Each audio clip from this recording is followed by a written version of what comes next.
सुंदर सुंदर लीलाएं हुई। अब हम रास की ओर बढ़ते हैं। जो रासलीला सुनाना निषेध है। ब्रजभूमि के बाहर रासलीला सुनाना निषेध है। कामदेव आए, भगवान ने कामदेव के बाण भी भगवान पर असर नहीं हुए। उसके बाद एक बार शरद पूर्णिमा की रात को महारास हुआ। महारास रास होते हैं छोटे छोटे, जो कुछ क्षणों के लिए हुए, कुछ घंटों के हुए, पर महारास बहुत बड़ा रास होता है जो एक युग तक चला। पर दूसरों के लिए वो एक रात्रि। वहाँ जो गोपियां हैं ब्रज के अंदर, जो रास मंडल के अंदर जो गोपियां हैं, उन गोपियों के लिए एक युग का रास था। पर जो साधारण हम जैसे जो मनुष्य जो बाहर थे, जो गोपी जो पुरुष थे, गोपियां तो ब्रज मंडल की सारी गोपियां आ गई थी महारास में। यानी सिर्फ ना तो मथुरा वृंदावन की नहीं, जितनी भी ब्रज मंडल ब्रज भूमि बहुत बड़ी है। जैसे ही महारास हुआ शरद पूर्णिमा की रात को, शरद पूर्णिमा की रात चंद्रमा निकलना बाकी, उससे पहले इसी महारास का प्रारंभ हुआ। सभी देवी देवता भी आते हैं। तब गोपियों ने बाहर रोक लिया और कहा कि सिर्फ अंदर महाराज ने प्रभु कृष्ण के अलावा और कोई भी पुरुष नहीं रहता है। इसलिए जो गोपियों ने उन्हें मना कर दिया। अब यहाँ पर कृष्ण ने गोपियों से चंद्रमा आने में समय तो हंसी ठिठोली की जाए, थोड़ा इन्हें पूछा जाए। तब गोपियां जैसे आई, कृष्ण भगवान विराजमान है, कृष्ण भगवान बांसुरी बजा रहे हैं और कृष्ण भगवान ने सभी गोपियों को देखकर कहा, इस समय आपके आने का प्रयोजन मुझे बताइए। तब गोपियों ने कहा, प्रयोजन तो आपको पता है, आप फिर भी क्यों पूछ रहे हैं? बोले, ये समय तुम्हारा घर से बाहर निकलने का, अपने पति को छोड़ने का। अपने पति को छोड़कर तुम यहाँ आई हो, अपने घर परिवार को छोड़कर आई हो। ये आदर्श स्त्रियों के संस्कार नहीं है। सभी गोपियों के आंख में आंसू आ गए, प्रभु क्या कह रहे हैं? तब गोपियों ने कृष्ण भगवान को ज्ञान उपदेश दिए, क्योंकि गोपियां साधारण नहीं है। पूर्व भी कहा है कि गोपियां वैदिक मंत्र हैं। गोपियों में संपूर्ण ज्ञान है वेद वेदांतों का। इतनी गोपियां पवित्र है। और गोपी जैसे आज जो भी कृष्ण भक्त के रूप में अगर वृंदावन में नाचते हैं तो उन्हें गोपी कहा जाता है। अज्ञानता है ये नहीं करना चाहिए। गोपियां एक पवित्र प्रेम का नाम है, जो प्रेम कृष्ण से करती। गोपियों ने कभी भी एक क्षण के लिए भी कृष्ण प्रेम से दूर नहीं रहती। वो गोपियां हैं। खाना बनाते समय कृष्ण का चिंतन, पानी भरते समय कृष्ण का चिंतन, हर पल उनका मन कृष्ण में रमण रहता। और वो कृष्ण भगवान को तो घर में ऐसे ही देख लेती। इतना बड़ा ब्रज मंडल, सोचिए हर एक गोपी के वहां पे कृष्ण लीला कर रहे हैं, इतनी गोपियां। इसलिए गोपी अगर किसी को भी पहुंच से लो, आज वृंदावन में गोपी पोशाक भी मिलने लगी है, तो वहाँ के महाराजों ने भी उसका ऑब्जेक्शन किया कि गोपी कोई साधारण नहीं है, ये तो गोपियों का अपमान कर रहे हो। कोई भी कृष्ण भक्त में लहंगा पहन के आ गई, वो नाच रही, तो उसको गोपी का नाम दे देना अज्ञानता है। कभी भी गोपी ऐसे नहीं कहना चाहिए, मीराबाई भी नहीं कहना चाहिए। गोपी तो बहुत पवित्र नाम हुआ। स्वर्ग की अप्सराएं भी आई, कृष्ण भगवान के गोलोक में नित्य निवास करने वाली उनकी सखियां भी यहाँ गोपी बनकर आई, और कितनी देवियां भी गोपी बनकर आई। इतनी सारी गोपियां हैं, वो कृष्ण भगवान को ज्ञान उपदेश दे रही है। वो कह रही है कि आत्मा का पति कौन है, आप ये बताइए। कृष्ण भगवान ने बताया, वो भगवान को यहाँ जो बात हो रही है, वो जो बात है वो साधारण मनुष्य की समझने योग्य नहीं है। पर आप समझिए, ध्यान से समझिए, जो बातें हो रही है, उन्हें पता है कि ये भगवान है, गोपियों को पता है कि कृष्ण भगवान है, पर कभी स्वीकार नहीं करती। प्रेम से बात करना, प्रेम से उसे लीला करना, प्रेम से उन्हें डांटना, उनके साथ मस्ती करना, उन्हें बांध के पकड़ लेना, इस तरीके की लीलाएं करती। कभी ये स्वीकार नहीं किया कि ये भगवान है। तो गोपियों ने कहा कि आप बताइए हमें, आत्मा का पति कौन है? हमारे शरीर के पति को हम छोड़ के ही अपने आत्मा के पति के पास। आप प्रभु, आपकी ही आत्मा हमारे हृदय में विराजमान है, और आप आत्मा के पति हैं, तो हम आपके पास आएंगे। और कृष्ण भगवान ने कहा तुम वापस घर जाओ, बहुत समय हो गया, ये समय तुम्हारे लिए उचित नहीं है घर से बाहर रहने का। तब गोपियां कहती हैं कि आप भले हमें यहाँ से भेज दीजिए, हम आपके आदेश को स्वीकार करते, पर हम यहाँ से जाएंगे, हमें जो आपका वियोग होगा, अगर हम पलके भी बंद कर दे, 1 सेकंड भी बंद करने में कितना समय लगता है वैसे उस पलके बंद भी कर लेती है और आपको देखते देखते जब हमारी पलके झपक जाती है, तब वो ब्रह्मदेव से शिकायत करती है कि ब्रह्मा, तुम्हें सृष्टि, तुम्हें आंखें बनाना नहीं है, आंखें बने, पलके क्यों बने, क्यों झुक जाती? तो सामने कृष्ण विराजमान है, इसे पता होना चाहिए कि नहीं झुकना चाहिए। इतनी सी पलके झुकती है, हमें 3 युग का क्षण लगता है वो कि हमारे कृष्ण कब खुलेंगे और कब कृष्ण फिर से दिखेंगे। तुमने पलके क्यों बनाई? इस प्रकार गोपियां शिकायत करती है और आप हमें दूर भेज रहे हैं, आप हमें अपने से दूर कर रहे हैं। तब इस तरीके के ज्ञान उद्देश्य से कृष्ण भगवान ने कहा, कृष्ण भगवान ने गोपियों का जो प्रेम देखा, उस प्रेम से कृष्ण भगवान ने कहा मुझे क्षमा कर दो, मैं तो तुम्हारे साथ हंसी टिठोली कर रहा था, इतना प्रेम है गोपियों का।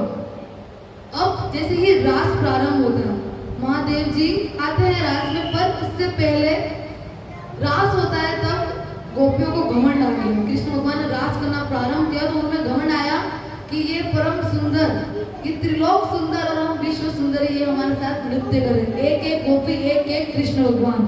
तो उन्हें घमंड आया। अब कृष्ण भगवान किसी गोपी के नृत्य की तारीफ करते तो उसे अपने नृत्य पे घमंड, किसी की भजन की तारीफ करते तो भजन पे घमंड, कोई सुंदर है तो सुंदरता का घमंड। भगवान ने कहा ये तो दूर करना होगा। भगवान को घमंड कहीं नहीं पसंद, अपने भक्तों में तो बिल्कुल नहीं पसंद। जो भक्त है उसमें घमंड नहीं होना चाहिए, अगर उसमें घमंड है तो फिर वो भक्त नहीं है। तो भगवान का नहीं, भगवान कभी तो स्वीकार नहीं करते। भगवान सबसे पहले अभिमान, घमंड को ही दूर करते। तब भगवान अंतर्ध्यान हो गए श्री राधा रानी सरकार के साथ, अंतर्ध्यान होकर प्रभु चले गए। तब गोपियों ने जो वियोग में रोई है कृष्ण भगवान के, इतना रोई है, तब जाकर भगवान ने उन गोपियों ने जो रोई उसे गोपी गीत कहते हैं, रोकर कृष्ण भगवान को पुकारा। तब कृष्ण भगवान वापस आते हैं श्री राधा रानी के साथ, उन्होंने दर्शन देते। तब प्रारंभ होता है, कृष्ण कहते हैं अब प्रारंभ, अब तुम शुद्ध हो गई हो, अब घमंड चूर चूर हुआ, अब तुम शुद्ध, अब हम करेंगे महारास। चंद्रदेव प्रकट हुए शरद पूर्णिमा की रात में। जैसे ही रास प्रारंभ हुआ कि महादेव जी भी उतरे, मुझे भी रास करना है। गोपियों ने द्वार पर ही रोक लिया, आप कहाँ भीतर आ रहे हैं? यहाँ पर सिर्फ एक ही पुरुष है जो कृष्ण है, बाकी सब गोपियां हैं, आप भीतर प्रवेश नहीं कर सकते। तब पार्वती माता ने कहा कि आप, महादेव जी ने कहा पार्वती माता से कि मुझे गोपी बनाओ। तो माता ने कहा मेरा एक स्वरूप वहाँ विराजमान है धरती पर, उसके पास जाओ, वो तुम्हें गोपी बना देगी। तो यमुना जी के पास गए, यमुना जी में डुबकी लगाई, डुबकी लगाते ही महादेव जी गोपी किस प्रकार बने देखी। महादेव जी अगर चाहे ना तो रूप बदल सकते, पर महादेव जी किस प्रकार गोपी बन रहे। तीसरा नेत्र तो है, मूछ है और नथ पहन रखी है और आंखों में काजल लगा रखा है, जटाएं खुली हैं और सिर पर घूंघट ओढ़ रखा है और शरीर भी गोपियों की तरह सुकोमल, पतला दुबला, सुंदर सी नहीं है, हट्टा कट्टा शरीर है महादेव जी का। और घाघरा जो पहना वो बांधा हो गया, यानी उन्होंने जो घाघरा पहना वो ऊपर चढ़ गया। महादेव जी का तो पुरुष है, पुरुष का शरीर है, किसी के शरीर में अंतर कितना होता है। तब ये देख करके महादेव जी को रास में प्रवेश, महादेव जी ने घूंघट ओढ़ा। इसके लिए बड़ा ही प्यारा भजन है, आइए उस भजन के बाद विस्तार से आगे चलेंगे। आइए बोलिए श्री कृष्ण कन्हैया लाल की जय, गोपेश्वर महादेव की जय। एक बार श्री भोले भंडारी बन कर ब्रज के नारे गोकुल में आ गए, गोकुल में आ गए। एक बार श्री भोले भंडारी बन कर के ब्रज नारे गोकुल में आ गए, गोकुल में आ गए। पार्वती जी मना के मारी नाम लेके पुरारी गोकुल में आ गए, गोकुल में आ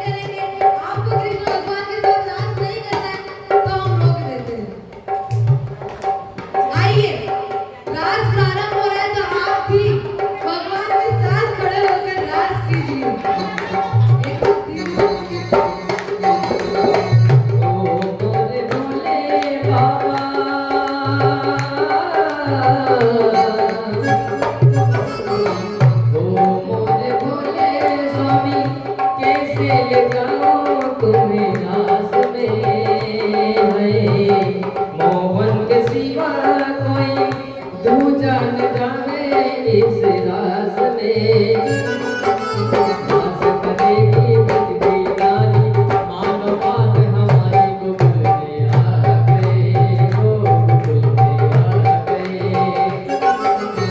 एक बार श्री बोल भंडारी बन करके ब्रज नारी गोकुल में आ गए, ओ गोकुल में आ गए।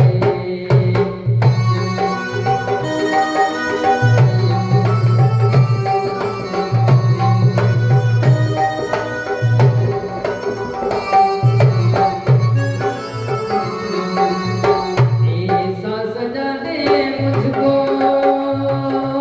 वहाँ कोई न जाने इस राज को, सहेली है ये मेरी ऐसा बताना ब्रजराज को। लगा के गजरा गोड़ के सारी चाल चले मतवाली गोकुल में आ गए, ओ गोकुल में आ गए। एक बार श्री भोले भंडारी बन करके ब्रजनारी गोकुल में आ गए, ओ गोकुल में आ गए।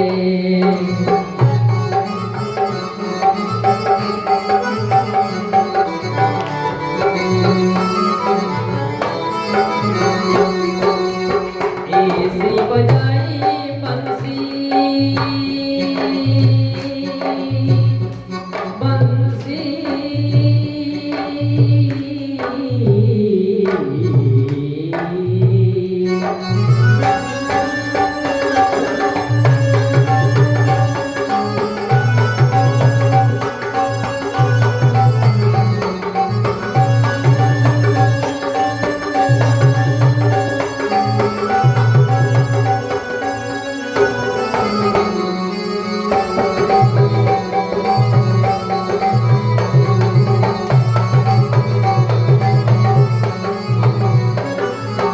ऐसी बजाई बंसी सुध बुध भूले भोलेनाथ रे।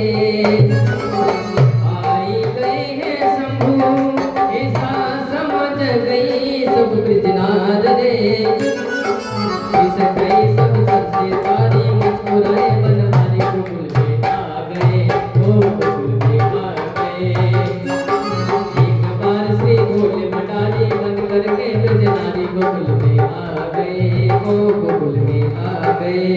ओ मोरे भोले बाबा तभी से वृंदावन हुआ नाम रे। ओ मोरे भोले स्वामी तभी से वृंदावन हुआ नाम रे। आराधन ने चरण तिहारी लाखों नाथ हमारी गोकुल में आ गए, ओ गोकुल में आ गए। पार्वती जी मना कहानी ना माने ब्रजनारी गोकुल में आ गए, ओ गोकुल में आ गए। एक बार श्री भोले भंडारी बन करके ब्रजनारी गोकुल में आ गए, ओ गोकुल में आ गए। जी का धाम बना जिसे कहा जाता है गोपेश्वर। भगवान वहाँ गोपेश्वर रूप में विराजमान हुए और आज भी वहाँ पर वो चित्र विराजमान है जिसमें इतनी गोपियां हैं और महादेव जी उन सभी गोपियों में अलग दिख रहे हैं, जिनका तीसरा नेत्र है, जिन्होंने नथ पहन रखी है, जिनकी मूछें हैं। इस प्रकार की गोपी बनकर महादेव जी आए और महादेव जी रास में आए तब उन्होंने रास प्रारंभ नहीं किया था, वह साइड में खड़े हुए थे। तब श्री राधा रानी ने कहा कि प्रभु आपका एक भक्त साइड में खड़े हैं। कृष्ण भगवान गए, कृष्ण भगवान ने पूछा कौन सी गोपी आई है, नहीं जाके देखो से बात तो करूं कौन है ये। तो महादेव जी के जाकर कृष्ण भगवान ने बात की, गोपी तू कौन है, तेरा क्या नाम है? तो वो कुछ बोले ही नहीं। बोले कैसे? महादेव जी शर्म आ रही है उन्हें, वो शर्मा रहे हैं, कैसे बोले? तब कृष्ण भगवान ने उनका थोड़ा स्वरूप देखा कि किस प्रकार की हट्टी कट्टी, पाँव पे भस्म, पाँव में कड़ाव पहन रखे और उसी समय महादेव जी का जो घूंघट था उसमें से नाग वासुकी बाहर आ गए। तब कृष्ण भगवान ने कहा ये तो एक ही के गले में विराजमान होते हैं। तब महादेव जी को कृष्ण भगवान ने कहा गोपी तुझे अपना नाम नहीं बताना है, तुझे ये नहीं बताना कि तू कौन है, तुझे मुख नहीं दिखाना है, मुझे मुख देखना आता है। कदम के पेड़ के नीचे जाके जो कृष्ण भगवान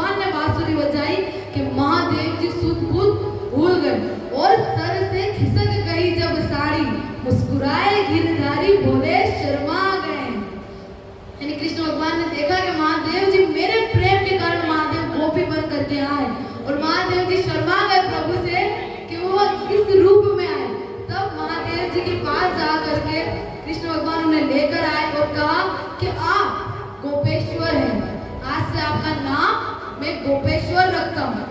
तो वहां पर इस समय एक लीला और आती है कि महादेव जी का वहां पर धाम बना गोपेश्वर महादेव, आज भी विराजमान है गोपेश्वर महादेव। बोलिए गोपेश्वर महादेव।